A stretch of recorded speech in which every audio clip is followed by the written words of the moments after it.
Hey, call me Louis. This is my spot. LuiSpot. Now, as we look at the world, I ended up with this pile of questions from this morning, tried to sort of consolidate some of the key issues. And there were probably 10 people that wanted you to talk a little bit more about Zimbabwe. Okay. Let me go back to a little history. We got Mugabe to enter free and fair elections and to agree on a constitution that would not be changed for 10 years. That constitution gave whites 20% of the votes, even though they were 3% of the population. But part of that agreement was that the U.S. would give $75 million a year for land reform for 10 years. The British would give $1 billion for land reform, and that we would work together on a pattern of land reform to be started after 10 years. Nothing would change with land and the economy or the percentages in 10 years. The Constitution could not be amended for 10 years. They kept it for 10 years, and at the end of 10 years, people started raising questions about land reform. Now, you have to remember that in Africa, the land that was taken from people was taken in the 40s and 50s, much of it. In South Africa, some of it in the 60s and 70s. So it's not like us and the Indians. People are alive who remember living where there's now a government building. And they fought a war about getting their land back. So in 1990, after 10 years, Julius Nyerere and Kenneth Kaunda said, no, you can't raise the land reform question because it would jeopardize Mandela and ANC getting a settlement in South Africa. We have to take care of South Africa first. Then you can talk about land reform. Well, in the meantime, the U.S. didn't come up with money because Reagan reneged on that and Margaret Thatcher backed down on the British commitment. And so there was no money for land reform. The African leaders stopped them in 1990. By 2000, Mandela was out of jail. He had served his term, and Thabo Mbeki had been elected president. And so the soldiers came back to Mugabe again. What about our land? And he said, well, they took it from you, take it back. And they started this taking back land. Now, surprisingly, during that period, the year or so of transition, the actual numbers of people killed were around 200 people in 2 years. Only 12 of them white farmers. And most of the killing had been done in places, whites and blacks were killed not as a political threat, but they were killed as a result of quarrels and fights that spun off where everybody was drinking too much.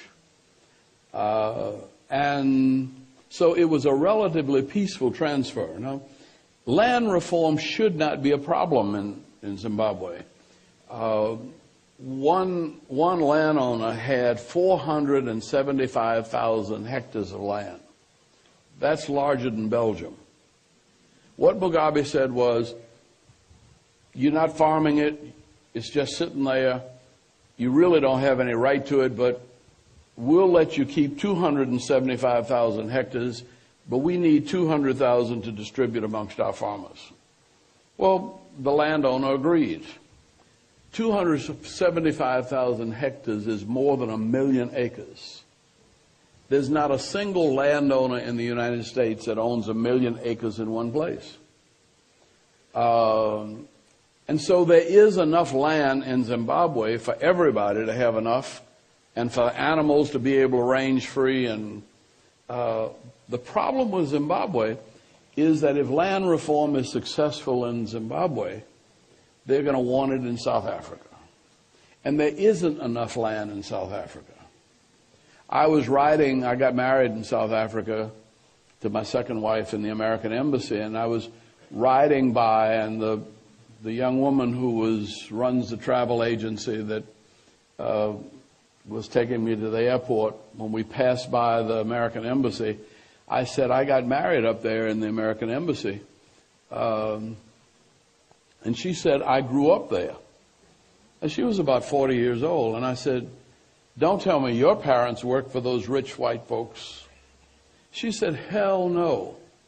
She said, my father built that home. That was a home that he built out of his business, and they took it from us. And she was in her early 40s.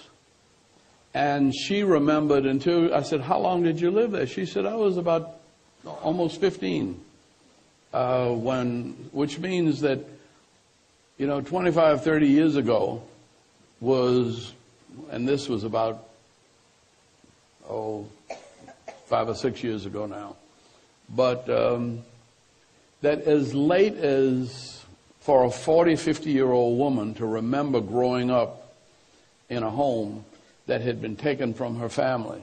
And I said, well, has the new government done anything to repatriate her? Oh, she said, they just give in the runaround. They're as bad as the other one. See? Now, the problem is that there just isn't enough land. There isn't enough money.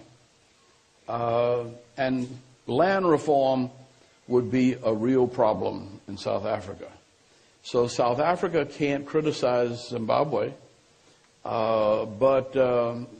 because their own people are mad that there's no land reform. But the U.S. and Britain don't want Mugabe to succeed. But I don't think there's any way to stop it, because Mugabe is not hurting Zimbabwe. The U.S.-British embargo is hurting Zimbabwe. It's just like, is Castro hurting Cuba, or is the embargo hurting Cuba? If you didn't have an embargo on Cuba, Castro would have been changed or gone, and all of Cuba would have been doing better. The embargo does not hurt Mugabe. It hurts the people. Now, that sums it up for this video. What do you guys think? Share thoughts and opinions in the comment section below. Let's have a proper discussion about this without having me impose my opinions and ideas on this matter. Give this video a thumbs up if you liked it, so that the YouTube algorithm can know that this video was so much interesting and share it far wide to more avid viewers just like you. Subscribe and click the notification bell if this is your first time watching these videos, and so that you can be notified as soon as we make a new upload on videos just like this. My name is Louis. Until next time, peace out.